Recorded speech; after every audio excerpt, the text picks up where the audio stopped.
Iya, Profesor Tommy Awi itu dikenal semua kenal sebagai seorang pemikir, seorang guru besar ilmu filsafat di UI. Tapi tidak banyak yang tahu kalau beliau itu sangat berperan di dalam dunia sinematografi, terutama menjadi anggota dewan juri beberapa festival sinematografi. Nah, hari ini dalam rangka mendirgahayu Hari Filsafat Indonesia, kita berterima kasih sekali Profesor Tommy berkenan untuk berkisah kepada kita mengenai filsafat sinematografi, tapi ditambah Indonesia. Jadi kita nggak bicara filsafat sinematografi Hollywood atau Bollywood, tetapi Indonesia Wood. Nah, silakan Profesor Tom, silakan. Permintaan ini sangat terhormat dari Mas JS, ya, jadi tidak bisa ditolak. Iya, tidak boleh, tidak boleh. Waduh, kalau ditolak itu sayang sekali untuk lewat itu ya. Nah, apalagi ini tadi sudah disebut dalam rangka Hari Filsafat. Iya. Ya, saya mengucapkan terlebih dahulu selamat Hari Filsafat. Kalau sudah ada Hari Filsafat seperti ini, artinya filsafat itu bagi saya sudah sangat membumi dan filsafat itu kembali pada kehidupan sehari-hari sebenarnya. Itu yang memang tujuannya. Itu dan waduh terima kasih sekali kalau Prof. Tommy berkenan menerima Hari Filsafat ini. Wah, keren. Nah, ini kan sebenarnya filsafat memang muncul dari kehidupan keseharian. Nah, jadi Hari Filsafat ini kembali pada fitrahnya. Yes, setuju. Sehari-hari. Nah, kehidupan sehari-hari kan itu muncul dari pertanyaan-pertanyaan dasar, bahkan pertanyaan anak-anak itu sangat filosofis. Yes. Nah, dari mana sih kehidupan itu? Dari mana papa mama saya datang gitu kan? Dan dari kemana saya pergi? Itu kan pertanyaan-pertanyaan anak kecil, ya, yang sebenarnya dari situlah pertanyaan itu muncul filsafat. Itu dari pengertian saya itu. Dan kemudian berkembang meningkat jadi pengertian akademis. Ketika filsafat itu sebuah cara pandang khusus tertentu, nah, itu diajarkan di tempat khusus yang muncul pertama kali di Yunani kuno sana oleh Plato. Tempat khusus itu bernama akademia. Ya betul. Dari situlah muncul filsafat menjadi sorotan khusus secara akademik. Sampai sekarang kalau orang belajar di tempat khusus dengan metode khusus, itu kan disebut berpikir secara akademis. Nah, itu Plato lah yang sebenarnya sesungguhnya mendirikan perguruan tinggi yang kita nama akademis dalam sejarah perguruan tinggi. Sehingga siapapun kita senang kalau masuk perguruan tinggi atau wisuda kita bernama Viva Academica. Nah, Viva Academica itu emang dari Plato. Dari situ filsafat menjadi ya sebuah metode berdialog. Dialog itu sebenarnya dengan tema-tema kesehari-harian. Dengan cara tertentu, nah itulah kemudian menjadi filsafat akademis yang sekarang kalau bicara filsafat secara akademis itu agak formal. Tapi saya sih maunya Mas JS kita berbicara filsafat ini dalam arti kesehari-harian gitu ya. Betul. Betul. Ya. Tidak dibawa pada keseriusan. Oh, menurut teori Plato, Aristoteles. Ya. Pokoknya menurut Tommy Awi, sudah. Silakan. Singgung ya. Kita boleh singgung untuk unsur pendukung saja. Tidak membahas apakah pemikiran Plato, apakah pemikiran Aristoteles, nah itu. Yang kita untuk apa saya kira tujuan sehari-hari apa adalah untuk memprovokasi pikiran. Iya, iya provokasi ya. Dengan wibawa akademis gitu kan. Memprovokasi pikiran dengan cara tertentu yang bisa dipertanggungjawabkan tentu saja. Iya. Walah, ya Tommy Awoyi juga bisa bertanggungjawabkan, nggak usah Plato lah, anunya jauh-jauh amat. Silakan. Sebenarnya saya itu tidak tepat untuk bilang profesor, sebut profesor, tapi provokator. Ya boleh, terserah. Anda mau apa? Pokoknya Anda mau apa, terserah. Tapi juga saya mau apa, terserah juga. Jadi kalau saya mau manggil Anda profesor, ya nggak boleh dibantah. Wong maunya saya kok. Betul. Orang kan memang bebas ngomong apa, mengajukan tesis apa, Ya. bebas aja. Oke. Tapi kemudian perlu diuji. Itu yang persoalannya. Ya nggak diuji juga nggak apa-apa. Ya, uji juga. Oke. Iya. Ya, jalan saja hidup ini. Iya. Masa nanti bernapas pun diuji lah kan susah nanti ya tuh. Oke, silakan Prof. Ayo terus, ayo. Anda silakan berkicau. Ayo silakan. Tapi ini bersifat dialogis lah, Mas JS. Ya, pokoknya saya nanti bantah-bantah lah kalau perlu ya, supaya kelihatannya kita nggak sependapat, padahal pendapat. Ya oke. Kan orang nggak suka kalau melihat orang sependapat kan apaan gitu kan. Ayo berkelahi dong. Nah, oke. Silakan. Nah ini saya diberi topik yang sangat menarik bagi saya karena memang ini juga adalah urusan saya sehari-hari tentang sinema. Sudah sejak saya kecil. Minat saya di sinema. Pernah mendaftar untuk menjadi sutradara di IKJ. Oh iya? Ya, berbarengan dengan saya mendaftar di perguruan tinggi lainnya. Oke. Tapi kemudian saya lebih memilih yang satu itu. Bukan sinema. Saya memilih dengan pertimbangan saya akan menjadi sutradara atau terjun di dunia film. Ya, sepertinya itu saya tidak perlu predikat akademis. Sementara yang ini saya anggap perlu, yaitu filsafat. Ya diperlukan lah sebetulnya ya kan. Ya sebetulnya juga nggak perlu, tapi ya diperlukan. Terserah, ayo. Nah, ini kan sudah mulai bantah-bantahan kan? Oke. Ya.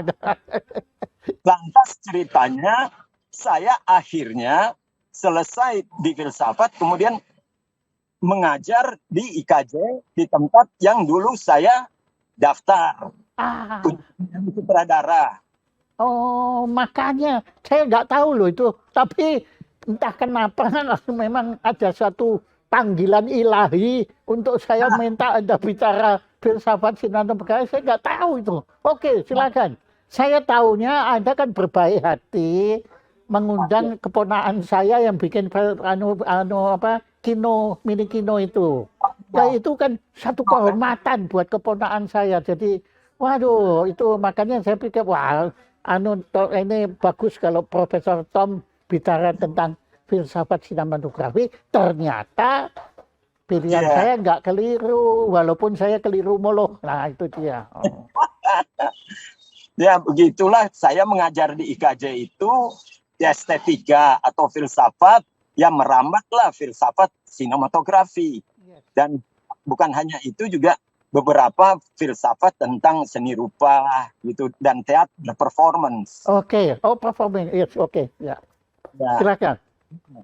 Makanya heran juga, memang sudah sejak dulu saya itu beberapa kali, mungkin ke-8 kali, saya mungkin masih sedikit ya, 8 kali menjadi juri FFI lainnya juga.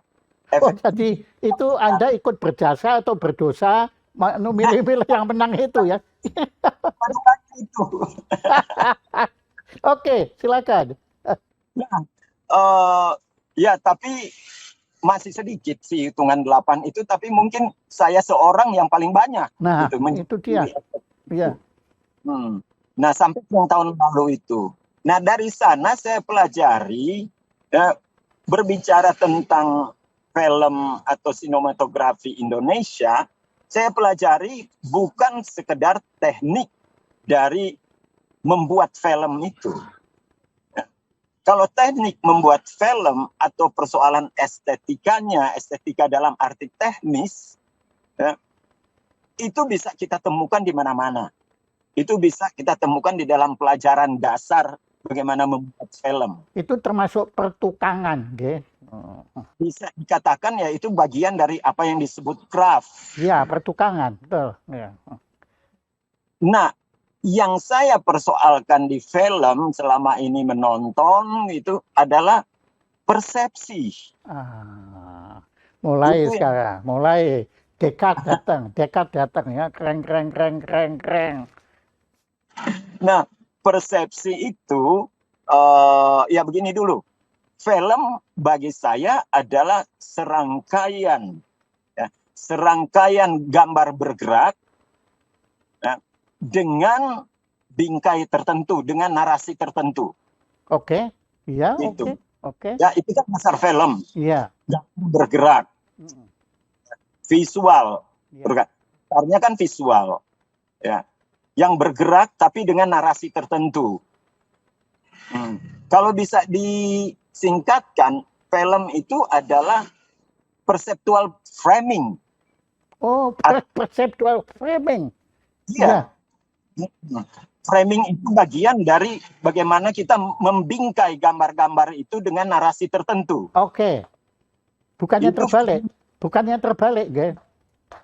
Bukan terbalik, maksudnya narasinya dibungkus dengan gambar-gambar bergerak, bukan begitu? Gambar dulu dong. Oh, ya udah kalau mau gambar dulu ya udah. Apa?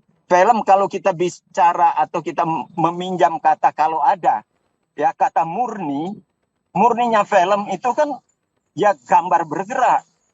Ya, kalau tidak bergerak ya bukan film, itu foto, guys. Nah, makanya kalau masuk bunyi itu lain lagi. Musik. Iya. Nah, unsur narasi sebenarnya bukan sastranya yang saya maksudkan. Tetapi rangkaian gambar-gambar itu sendiri sudah narasi inherent di dalam rangkaian gambar itu. Konten. Ya, kontennya adalah pada rangkaian gambar itu sendiri. Yes. Ya. Nah, bagaimana membuat rangkaian itu tergantung kemudian pada persepsi sang pembuat film itu. Atau yang kita sebut filmmaker sekarang. Nah, narasi sebenarnya di film ada 2 lapis. Narasi dari gambar itu sendiri sudah berbicara. Yang ditambah dengan narasi yang katanya berbau sastrawi. Itu menjadi film cerita. Begitu. Sastrawi. Bukan sastraawi, bukan ya, tapi sastrawi ya.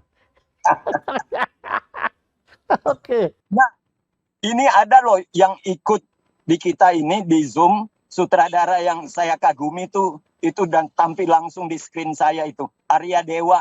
Oh, wah, keren. Bagus. Ya. Halo, bro. Nah, dia itu juga bisa lah bicara tentang 2 lapis narasi ini. Narasi gambar itu sendiri karena apa? Tanpa ada unsur sastrawi, kalau kita merangkaikan gambar, kan dengan sendirinya itu ada cerita. Ya. Jadi, rangkaian gambar itu sendiri sudah nyastrawi. Iya. Inherent itu tadi ya. Ya, oke. Baru ketika kita kenal film sekarang ini dalam pengertian luas, kita masuklah ke rangkaian atau masukkan cerita-cerita Begitu. Cerita-cerita yang tadi itu sastrawi. Nah, ini kompleksitas filmnya itu sebenarnya di sini. Bagaimana sutradara mengambil shoot-shoot gambar yang sebenarnya sudah punya cerita sendiri, disesuaikan dengan narasi sastrawi. Itu kan yang repot. Nah, itu tergantung pada apa yang saya sebut tadi, persepsi. Persepsi ini bisa kita terjemahkan ketika kita melihat gambar dan membuat serangkaian gambar hubungan dengan cerita yang kita masukkan di sana. Persepsi adalah sebuah kepentingan besar di dalam kesadaran kita. Itu. Persepsi adalah sebuah kesadaran terhadap yang visual. Itu Mas Jaya.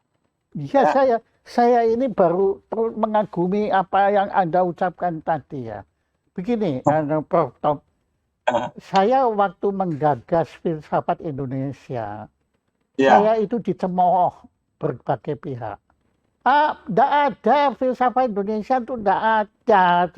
Ya, yang ada apa? Filsafat Yunani ada, filsafat Jerman ada, filsafat Cina ada, India ada. Nah, terus Indonesia nggak ada. Lah kenapa saya bilang? Nah kalau Cina boleh punya, kok Indonesia nggak punya? Ya, nah sayang waktu itu saya belum pernah mewawancara Anda seperti ini. Itu salahnya Mas Jaya di situ. Nah, salahnya di situ. Nah sekarang sekarang kalau ada yang berani bilang ke saya filsafat Indonesia tidak ada, saya bilang ada.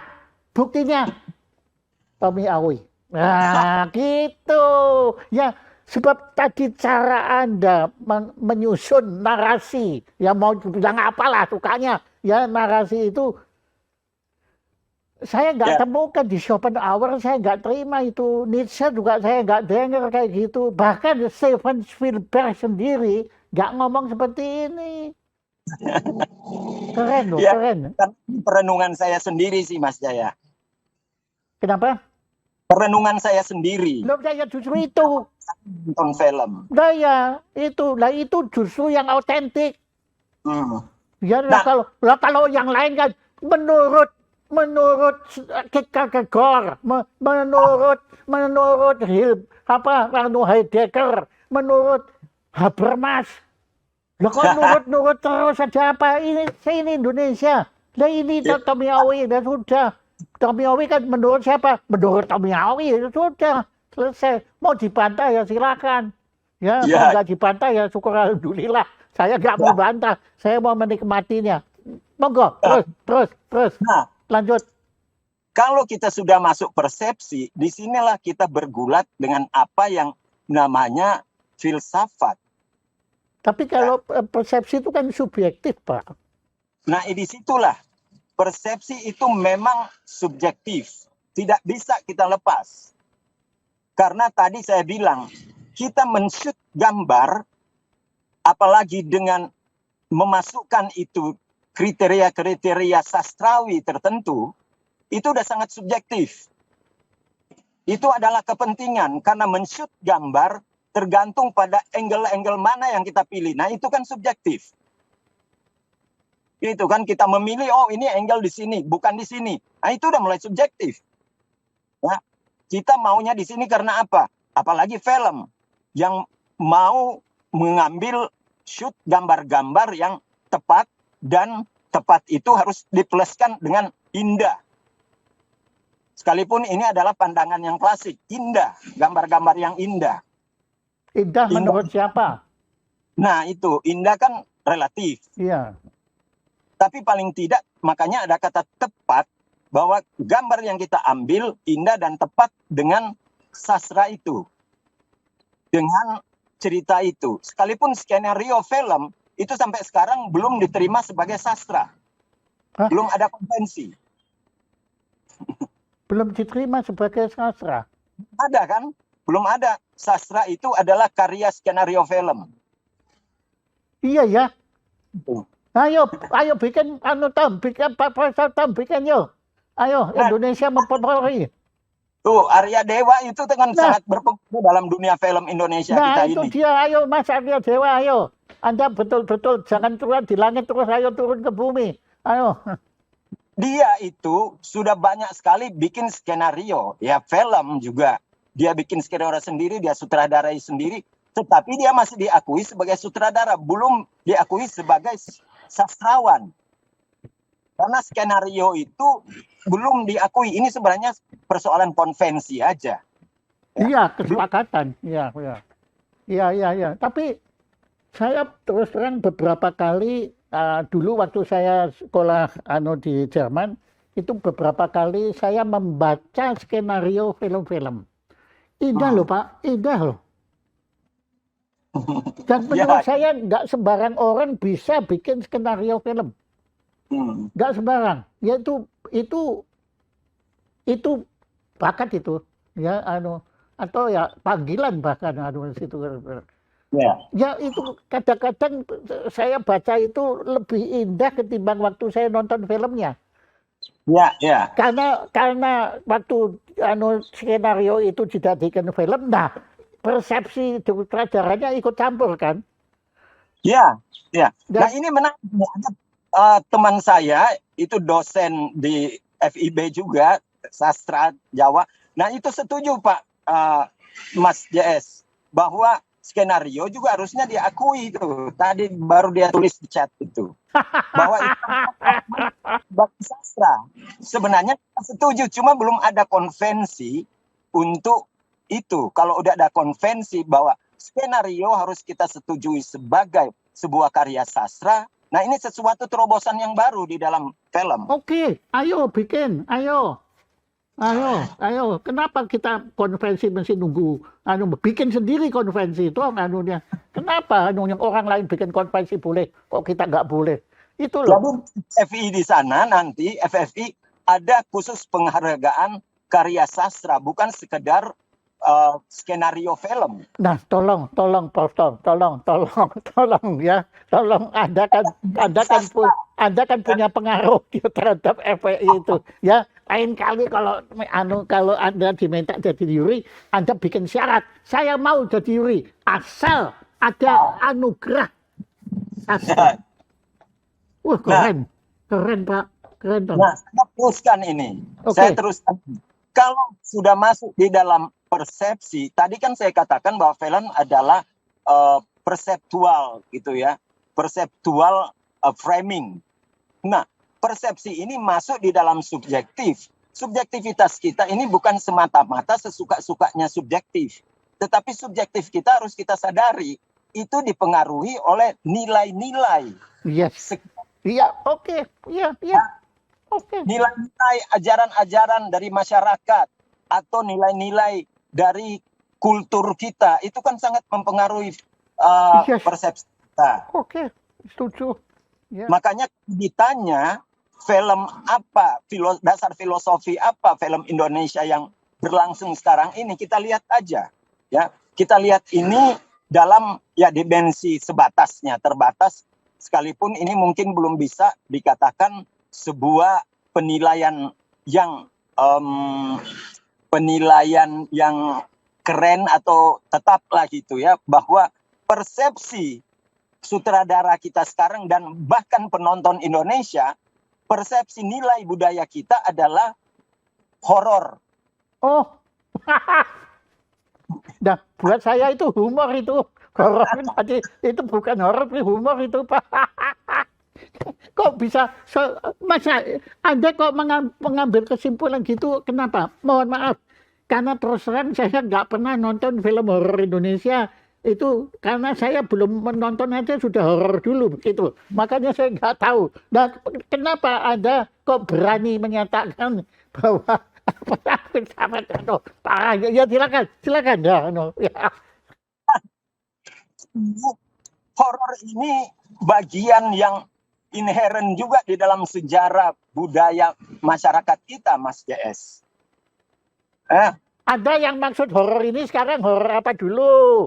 Ada maksudnya horor politik apa enggak? Ayo, kalau horor politik ya saya nggak berani lanjut, lebih baik kita bicara lain lagi. horor memang ada arti dan luasnya. Ada horor karena ketakutan metafisik, ya, atau ketakutan dipengaruhi oleh religiusitas karena ada dosa, maka ada setan-setan, iblis, segala. Tapi ada horor juga adegan-adegan yang tidak manusiawi, seperti itu. Ya, dan juga bukan hanya itu, narasinya pun bisa jadi horor loh anunya situ. Nah, betul. Ya. Nah, saya melihat bahwa sejarah perfilman Indonesia sekalipun tidak semata-mata horor, tetapi itu sangat dominan, baik di dalam perspektif para sutradara maupun penonton. Jadi nah, kalau kita menonton film sekarang ini, kenapa saya ngomong begitu? Lihat aja bahwa, makanya tadi saya bilang ini dimensi tertentu, dimensi penonton, ya, dimensi yang muncul itu adalah horor sampai box office. Dalam sejarah perfilman kita yang nonton itu sebanyak 9 jutaan, itu adalah KKN di Desa Penari. Baru kemudian Pengabdi Setan. Nah, itu teratas. Ini kalau kita lihat film sudah berhubungan dengan penonton. Sekalipun film dalam arti pembahasan film itu sendiri, ya nggak ada urusan sebenarnya dengan penonton. Begitu, kan? Tapi pertanyaan saya, apakah Anda pernah memenangkan film horor di FFI? Nah. 1-2 kategori ya, tetapi belum pernah saya memenangkan utuh sebagai the best movie. Tapi mungkin untuk soundnya, untuk apa kategori itu.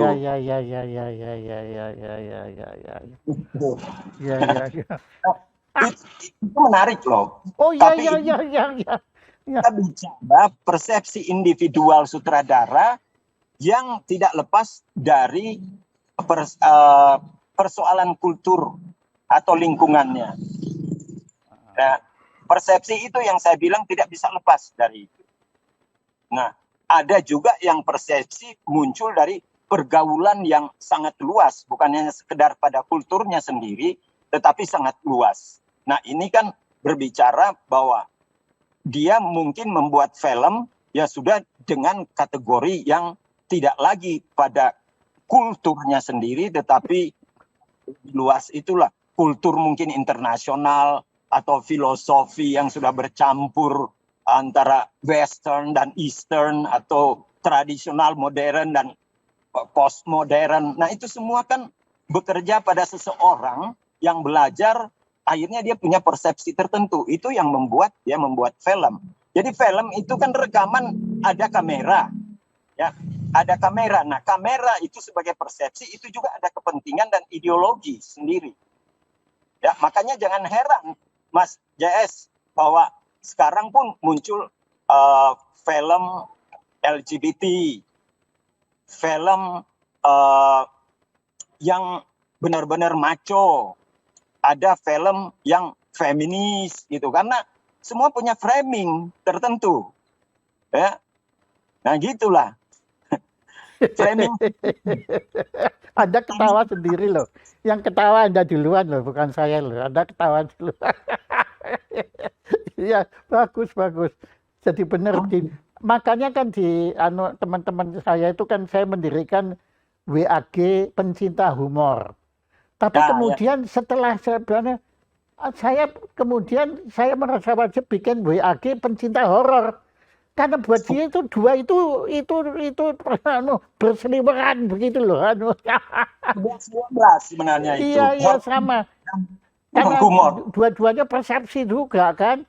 Humor sama horor itu kan persepsi. Ya. Kan itu yang buat orang mungkin itu bukan horor. Tapi buat kita itu horor. Buat orang itu bukan humor, tapi buat kita humor. Ya memang itu kan permainan persepsional itu sebetulnya. Ya. Nah, kemudian Pak Jaya, saya teruskan. Film horor ini sebenarnya bisa kita tempatkan bagian dari drama atau narasi kan itu perlu isian. Narasi kan itu bentuk aja, ya, cerita. Tapi cerita ini kan selalu ditentukan oleh kontennya. Oke, terus. Nah, konten naratif film Indonesia itu karena lebih ke horor, maka dia lebih bersifat tragedik. Itu hitam putih.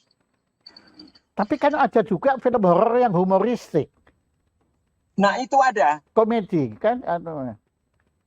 Kadang saya nggak berani bilang sering ya. Kadang film Indonesia maunya horor tetapi kok ketawa orang.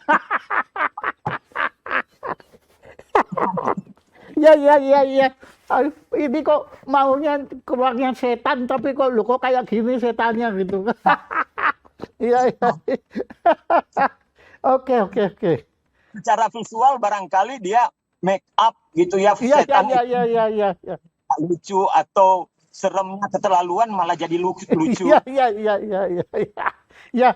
Ya itu sama di bidang humor itu banyak sekali dagelan-dagelan yang tidak lucu, tapi karena saking tidak lucunya, itu lucunya bukan main loh. Oke. Aduh ya. Ada juga kan narasi yang kontennya yang memang komedi. Ya. Komedi kita tahu ya untuk membuat orang senang, fresh itu pikiran. Beda sekali dengan horor yang memang tujuan untuk nakut-nakuti. Sebetulnya nakut-nakuti itu apakah bukan sesuatu kebutuhan juga? Ketakutan itu kan kita tuh butuh ditakut-takuti. Jadi ada seperti masochismus sama sadismus di situ. Dalam film ini kan punya logika sendiri, Pak Jess. Ya, menakut-nakuti tetapi ada tujuan. Nah, dia tahu bahwa masyarakat kita umumnya suka ditakut-takuti. Nah, yang suka ini diwujudkan lewat membeli tiket. Ya. Orang senang mengeluarkan duit karena ditakut-takuti. Nah, itu apa?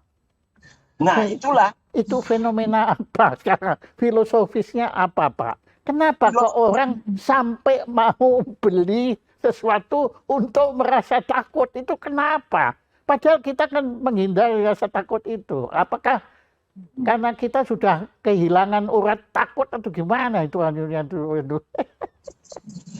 Itu kan yang disebut dengan ironi itu ya. Kita gitu ya, disitulah ironi. Kalau dilihat dari teori narasi, nah teori narasi ini kan pertama ini kita bicara agak serius tentang teori. Dari tadi juga serius kok ya terus saya.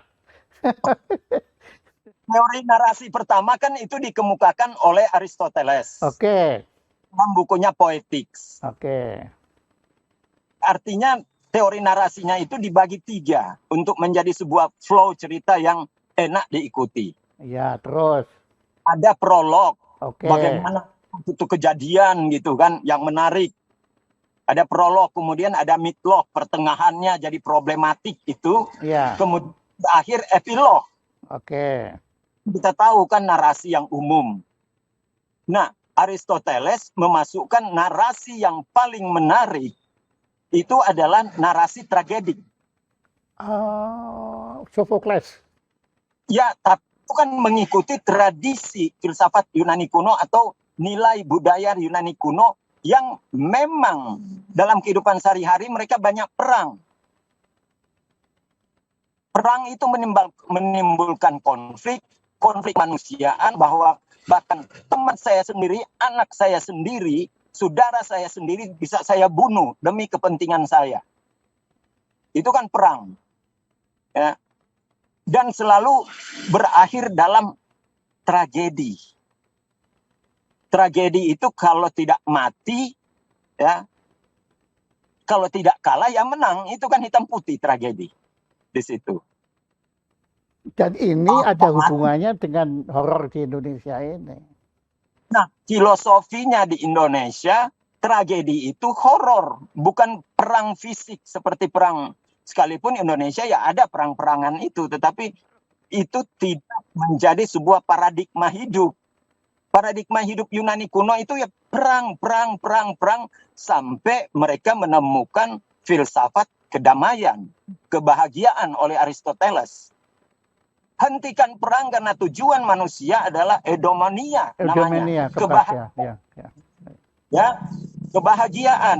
Nah, itu menjadi filosofi. Jadi film Indonesia ini kalau kita lihat dalam perjalanan apalagi sekarang, yang menonjol adalah membeli atau mengeksplor ketakutan untuk menjadi bingkai, dan itulah yang dipasarkan ke masyarakat yang juga suka Ya, tragedi horor. ya. Nah, begitulah ceritanya, dasar persepsi kita membuat film ya tergantung dari yang tadi itu. Tapi kalau sekarang kan kita bicara memang kompleks Mas JS, karena filosofi kita tidak bisa lepas dari adanya basic kultur, tetapi ada basic modal, capital. Itu yang membuat film kita, nah, dibatas mungkin sampai sekarang masih di dalam persimpangan. Sebenarnya mau ke arah kemana itulah. Apakah mau arah ke total industri seperti Hollywood atau seperti apa? Ini juga kita masih. Iya, betul. Iya, memang beda kita. Ya. Nah, pertanyaan saya agak loncat sedikit. Saya perhatikan teman kita yang sesama di ASEAN ini, di Thailand, itu juga mereka suka bikin film horor ya. Thailand. Ya. Nah, sementara teman kita yang di India itu lebih senang bikin film tentang horor polisi. Ya, mereka selalu yang jadi itu polisi. Ya, tetapi kalau yang di Thailand itu betul mereka bikin film setan-setan dan itu macam-macam itu. Kenapa? Menurut Anda ada apa ini? Apa? Nah, sebenarnya di film ini ada peluang-peluang. Banyak peluang sebenarnya. Tinggal tergantung tadi persepsi kuat antara sutradara dan kebutuhan masyarakat dan tadi kapital. Film India yang Mas JS tadi ceritakan itu memang konkret, dan antara polisi dan masyarakat juga tahu, dan mereka punya kebebasan bahwa nggak apa-apa mengeksploitasi juga adegan-adegan polisi korup segala macam. Kita kan belum bisa. Ya kalau kita belum di film tapi kita lakukan pada kenyataan kan, polisi bunuh polisi begitu kan. Nah, barusan saya dengan teman-teman mempersoalkan itu, bagaimana dengan kasusnya Sambo. Nah, bagaimana filmmaker Indonesia melihat ini? Nah, itu dia. Apa ada yang berani bikin film ini dan perizinan dari polisi juga? Aku mudah untuk itu. Ya. Waduh, kita bicara politik sekarang. Oke, ya udah. Nah, persepsi kan bercampur dengan tadi yang. Iya, tinggal berani apa enggak? Pergaulan dia sehari-hari. Apalagi bicara tentang persepsi film, dalam hal ini persepsi filmmaker. Dia sebenarnya yang punya peranan untuk mengubah sistem nilai masyarakat. Tapi yang terjadi kalau kita sesuaikan dengan industri, ya dia hanya menjadi hamba industri. Tapi kalau dia menolak industri dalam arti mengubah nilai-nilai filosofi masyarakat, sutradara punya peranan besar. Iya. Jadi Anda percaya bahwa kita itu tidak harus selalu mengikuti selera masyarakat, tetapi kita bisa membentuk selera masyarakat. Lah itu peranan seniman kan harusnya di situ. Iya. Persepsi, membangun persepsi, sekalipun dia harus pelajari persepsi masyarakatnya itu, kemudian kalau dia lihat, oh ini persepsinya, dan saya bisa merubah itu dari sini. Nah, itulah harusnya disitulah peranan sutradara. Sutradara itu yang lain-lain itu pasti nonton ini ada yang menggerutu dan ada yang iya. Saya yakin sekarang tiba gilirannya teman-teman yang nonton, ayo silakan serang kita berdua, monggo. Nah, tadi sebentar Mas JSM, menarik, ada yang komen di chat itu dari Mas Eka, sahabat kita yang baik itu, Eka Budiantas, persoalan sastra dan film itu masih ungkapan tadi bisa. Iya, silakan. Ya, terima kasih. Saya berpikir bahwa teks drama itu kan kebetulan saya selalu diminta menjadi juri ya. Penghargaan sastra yang ada di seluruh Indonesia ini baru kategorinya baru esai, puisi, novel, dan drama. Itu biasanya sama Nano, Yantiarno. Tapi memang menurut hemat saya, skenario itu lebih lengkap daripada naskah drama. Kenapa? Karena ada petunjuk-petunjuk teknis. Iya, iya. Close up, long shot, bahkan shot, ada suaranya apa gitu kan. Ya. Dan kaya sekali. Dan saya kira wah, hebat, memang layak saya kira untuk menjadi genre baru. Iya, Pak. Dan apalagi kalau produksi skenario kita banyak, berlimpah. Saya kira Pak Eka jangan menggunakan perkataan layak. Anda bilang harus gitu. Harus. Iya gitu ya. Kalau tak layak itu nanti waduh nggak ada yang jalankan Pak harus. Terima kasih. Terima kasih. Lu kita yang terima kasih atas pengaruhnya Pak Eka. Nah, Prof Tom. Ini komentar Anda. Itu udah oke banget. Saya tidak perlu komentar lagi yang lebih dalam daripada itu tinggal direalisasikan. Nah ini juga saya minta teman saya ini Arya Dewa ini untuk bisa mengambil peran gitu dalam dialog kita ini. Ya, persoalan-persoalan dia juga dengan persepsi dia mengangkat film-filmnya yang bagi saya itu ya film-filmnya untuk logika awam ya aneh-aneh. Ya, oke. Ya, oke, ya. Pak Arya, Pak Arya, ya silakan. Keep calm, ayo tolong Anda dengan keep calm. Ayo Anda berontak atau marah dong, ayo keep calm. Silakan. Suaranya belum keluar. Ya, sekarang keluar.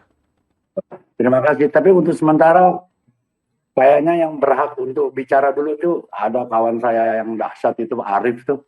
Nah, untuk ngomong. Kalau saya untuk sementara menyimak dulu, tapi kalau saya cerita takutnya nanti pengalaman pribadi atau memang ini subjektif kok, gimana sih anunya? Nggak apa-apa. Tapi ya bagaimana, silakan. Saya ada 11 film yang udah saya buat. Yang tayang di bioskop untuk ikut jalur mainstream cuma 2. Yaitu judulnya Identitas dengan Kentut. Film judulnya Kentut. Gitu. Dari 11 itu saya menulis skenarionya itu 10. Jadi ada 1 yang bukan saya penulis skenarionya Afrizal Malna, seorang sastrawan. Terus juga saya bekerja sama di film itu penulisnya Afrizal Malna, kemudian pemusiknya Selamat Abdul Syukur. Oh, waduh. Loh, enggak, itu Selamat Abdul Syukur waktu masih hidup apa setelah almarhum? Masih hidup. Oh, masih hidup. Ya silakan. Tahun 95. Saya dari 2 raksasa disiplin ini untuk mengembangkan kemampuan saya di film lah gitu. Tapi pada prinsipnya semua saya tidak pernah menyebut bahwa profesi saya adalah seorang penulis skenario. Tapi saya nggak begitu tertarik atau mungkin kurang percaya, mungkin ini ego saya gitu. Saya nggak terlalu suka membawakan atau menyutradarai dari skenario-skenario orang lain. Yang menurut saya punya pengalaman jiwa yang berbeda dengan penulis itu.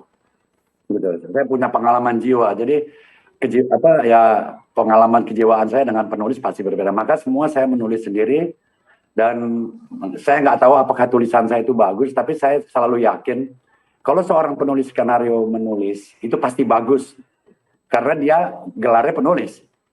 Tapi kalau sutradara menulis sendiri itu pasti penting. Mungkin tulisannya nggak bagus. Sementara saya mengamati dulu karena rata-rata semua karya saya berangkat dari pengalaman empirik saya, dari pengalaman interaksi saya, tarik-menarik antara diri saya, ruang, waktu, dan peristiwa. Terus kemudian saya serap, saya tafsir. Semua, jadi pengalaman itu sendiri kalau ditulis orang lain belum tentu bisa nyampe seperti yang saya mau gitu. Itu aja sih sebenarnya. Tapi saya tidak mengklaim menulis skenario. Itu bukan saja. Kebetulan Anda sama dengan saya. Saya itu pianis kan Pak. Ya belajar di pianis. Saya itu dulu kalau konser selalu mainnya karya-karya Mozart, kayak Bach, Beethoven, Chopin, Brahms, dan semua. Kok kayak orang lain. Tapi saya seperti Anda, saya merasa, sebab saya bukan Beethoven, saya bukan Mozart, saya bukan Bach. Ya, saya nggak tahu maksudnya mereka menulis itu apa. Akhirnya sekarang, Pak, sekarang saya sudah nggak pernah main lagi karya-karya beliau-beliau, tapi saya main karya saya sendiri. Sebab saya yakin kalau saya main karya sendiri, itu selalu itu adalah, ya sudah, saya mengerti apa yang saya ganti seperti Anda. Jadi perkataan bahwa itu saja, itu saya nggak setuju. Itu segala-galanya itu. Ya, karena saya merasakan itu. Dan saya nggak sendirian. Ada lagi seorang pianis hebat namanya Franz Liszt. Franz Liszt itu kalau main karya orang lain, aduh, dirubah-rubah sama dia, karyanya rusak. Nah, dia hanya bisa main karyanya dia sendiri. Itu pun, Pak, karyanya sendiri kalau dia main hari ini sama besok sudah lain lagi. Makanya Anda, saya kira, cukup berani untuk Anda bikin skenario dan segera Anda jadikan film. Kalau enggak, kalau terlalu lama nanti Anda sudah berubah pendapat. Pada waktu Anda nulis itu sudah tidak pendapat. Jadi saya mengerti benar yang Anda hadapi, dan ini bukan saja.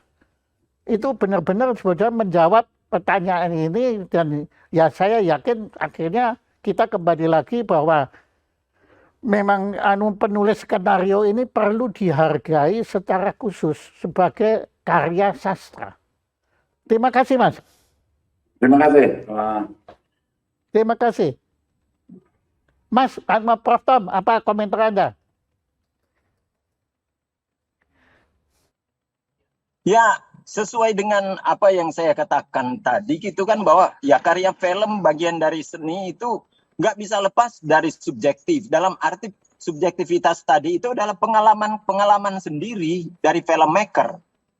Ya, itu lebih hidup gitu. Sekalipun saya tidak menyalahkan bahwa dia membuat dari pengalaman ke pengalaman atau riset-riset dia dari pengalaman orang lain, tapi itu selalu kan kalau dia nggak berminat nggak bakalan dia buat. Iya. Kecuali dia untuk mengejar sesuatu kapital disuruh produser ini kita bisa maklumi juga itu, karena filmmaker kan butuh duit juga. Yes. Itu kan untuk membuat film gitu. Jadi bisa aja nggak ada yang dipersalahkan, tinggal kemudian lihat minat atau paradigma film kita ini mau menuju kemana.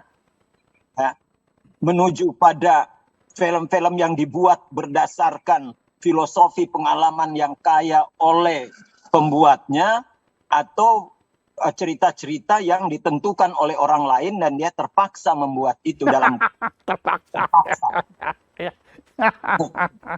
Oke.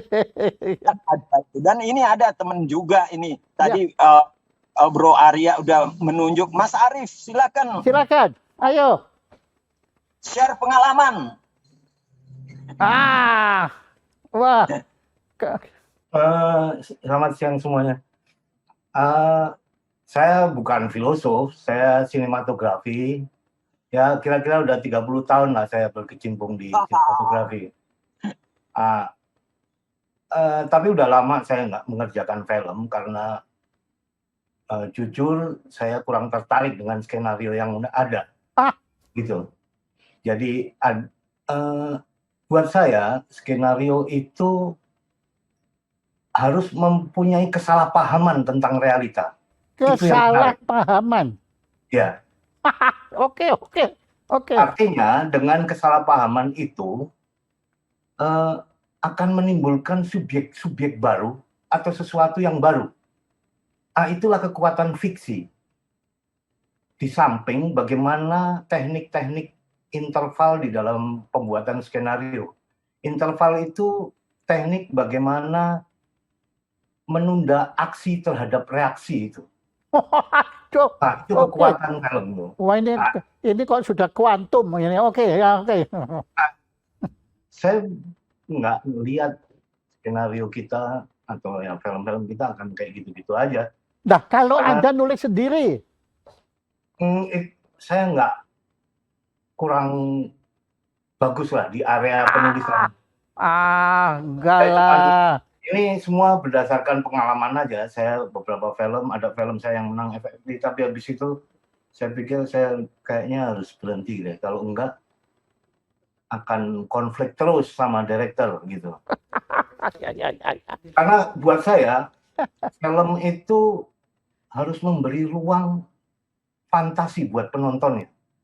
Di film-film kita itu penonton menjadi objek fantasi direkturnya. Direktur yang punya fantasi, tapi nggak ngasih ruang buat penontonnya untuk berfantasi. Makanya setiap kita lihat film Indonesia, keluar bioskop selesai Pak. Nggak terjadi katarsis. Waduh. Ya. Tapi ketika kita nonton film-film blockbuster gitu, atau Hollywood paling enggak, kita keluar, kita masih berantem naik bajai pun kita masih berantem sama teman kita. Karena fantasi kita dibangun di situ. Kita dibawa masuk dalam interpelasi di dalam film itu ini banget. Nah, ideologi sinema itu kan ilusi ya. Jadi dia yang menutup celah antara realita kehidupan kita dan fiksi. Itu ideologi sinema. Nah, kita nggak bisa membangun itu sampai detik ini. Film-film kita nggak ada yang bisa membangun itu. Itu problem di perfilman kita. Nah, itu yang menjadi penonton yang tadinya, tadi udah disinggung sama Profesor, kalau menonton itu kan kayak membeli tiket kematian subjektivitas kita. Ya, oke. Kita mau lahir di studio mana, kita mau jadi apa? Studio 1 kita mau jadi koboi, jadi detektif, atau jadi apa?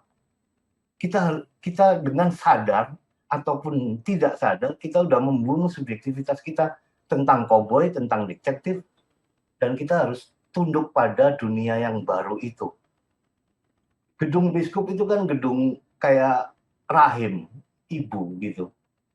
Terus proyektor nyala, itu tanda kelahiran dunia baru yang harus kita terima gitu.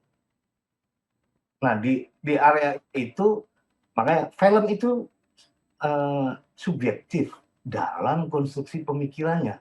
Tapi dalam penyajiannya, dia selalu harus menampilkan gambar-gambar objektif. Dengan banyaknya angle. Itu salah satunya. Artinya kan kalau kita hidup kan subjektif karena kita penguasaan bidang visual kita dari bangun tidur udah dari sudut pandang kita. Kita nggak pernah tahu di belakang kita apa. Gitu. Tapi di film itu disajikan. Makanya itu yang menarik di dalam film. Film itu kenapa ditonton? Karena orang udah jenuh atau kusut dengan kehidupan subjektivitasnya, dia lari ke bioskop untuk melihat gambar-gambar objektif itu. Penguasaan bidang visual harus digambar objektif itu. Gitu. Jadi kayak gini, analoginya kayak gini. Kalau kita lihat transgender atau bencong, kita selalu nengok dia. Penguasaan bidang visual ada di objeknya sekarang.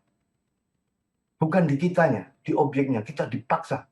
Karena objeknya itu udah menjadi hal yang objektif. Mereka terdiri dari the real-nya laki-laki, imaginarinya perempuan, simboliknya feminin. Itulah kekuatan gambar film sebenarnya. Jadi, kalau ada kita nonton film, penonton nggak akan chatting, ngobrol sama samping. Karena kekuatan bidang visualnya di objek. Nah, film kita belum nyampe di situ penyajian gambarnya. Gitu. Sinematografer kita kebanyakan masih ngomongin shot. Bukan image, pakai S ya. Artinya, kalau shot itu fotografi. Kalau motion picture itu harus image, penggambarannya yang terdiri dari beberapa shot. Artinya relasi antar gambar itu lebih penting dari gambar bagus. Karena disitulah film language itu ada di situ, ada di relasi itu. Nah, bagaimana kita menciptakan perception image tadi yang Mas Profesor ngomong tentang perception image, affection image, action image. Itu sebenarnya unsur sinematografi yang menuju pada film language. Perception image itu namanya percep pasti datang dari sebuah benda. Terus percep datang. Nah, itu pasti rata-rata wide shot. Action image itu medium shot. Affection image itu close up. Nah, perception image itu kata benda. Action image kata kerja. Affection image kata sifat. Ketika kita punya unsur itu udah menjadi language. Nah, film kita kenapa lompat-lompat? Karena struktur language-nya nggak dibangun. Kita seolah-olah one shot itu shot keren gitu. Nggak bisa diedit, Pak. Syuting itu editing masalahnya. Kita sinematografi kita akan cuman bikin sampah sinematografi di meja editing kalau kita nggak tahu language. Itu aja Pak, sementara Pak, aku senang dengerin profesor ini. Oke. Ya, tadi diawali dengan saya bukan seorang filosof. Ya, kemudian saya dengarkan ternyata beliau sangat filosofis. Sangat-sangat filosofis, dan filosofi Anda bukan berdasar teori, bukan teori yang Plato, bukan teorinya Aristoteles atau siapa, tapi berdasar pengalaman Anda sendiri. Jadi saya dengan segala hormat menyampaikan terima kasih atas masukan dari Anda. Saya yakin Prof. Tom setuju dengan saya. Tuh kelihatan kan, artinya silakan Prof. Tom komentari sahabat Anda yang keren ini, silakan. Ya, sejak awal saya dengar pengakuan saya bukan filosof. Saya ya agak bagaimana gitu. Dengan asumsi ini pasti lebih filosofis dari saya nanti ngomongnya. Benar. Betul. Benar. Mas Arief tadi bicara tentang gambar itu memang filosofinya di situ. Iya. Untuk menciptakan language of movie itu film. Iya, gitu. itu sudah semantika itu. Tapi ya, belum lagi kita bicara tentang gerak. Kan kita bicara tentang gambar bergerak. Nah, gerak ini juga punya dasar-dasar kuat filosofi. Ya, itu sintaksis itu loh. Ya, itu. Sintaksis bicara tentang gerak ini apa ada hubungannya dengan gerak sana, objek yang sana. Iya, betul. Ya, ada gerak yang kita sebut bersinambungan gitu kan. Ya, nah itu morfologi. Nah, kompleks sudah. Komprehensif. Itu Mas Jaya bicara tentang sinematografi, filosofi sinematografi, yaitu tidak lepas dari persoalan language itu. Iya. Bahasa. Itu dasarnya. Karena gerak itu punya bahasa sendiri. Gambar juga punya bahasa sendiri. Editing apalagi. Oh ya, itu. Nah, waduh. Kompleksitas, dan ini tantangan yang sangat menarik di dalam membuat film itu bagi saya adalah pada persoalan-persoalan kita tidak lagi mempersoalkan teknik-teknik membuat film itu loh. Itu kan siapa aja bisa pelajari kursus berapa minggu, berapa itu. Tapi melatih tadi itu, persepsi ini, memahami apa sebenarnya dasar gerak itu. Gerak-gerak ya, gambar-gambar itu seperti tadi gitu. Bahasa gambar. Nah, itu dia yang sebenarnya menjadi pelajaran dasar filosofinya film di situ. Oke, Prof. Tom, terima kasih, dan juga tadi teman-teman yang telah memberikan sumbangsi pendapat ini. Saya sudah dapat isyarat dari tim. Oke, Prof. Tom, terima kasih atas waktu yang diberikan dan kami seperti biasa nggak punya apa-apa, tapi nanti kita kirim lagi yang Anda sudah punya, ini yang koleksi untuk Anda menambah yaitu terima kasih kepada Tommy F. Awi yang telah berkenan menjadi narasumber Jasmine Show dengan tema filsafat sinematografi Indonesia. Tepuk tangan untuk Profesor Tommy Awi. Tepuk tangan, ayo.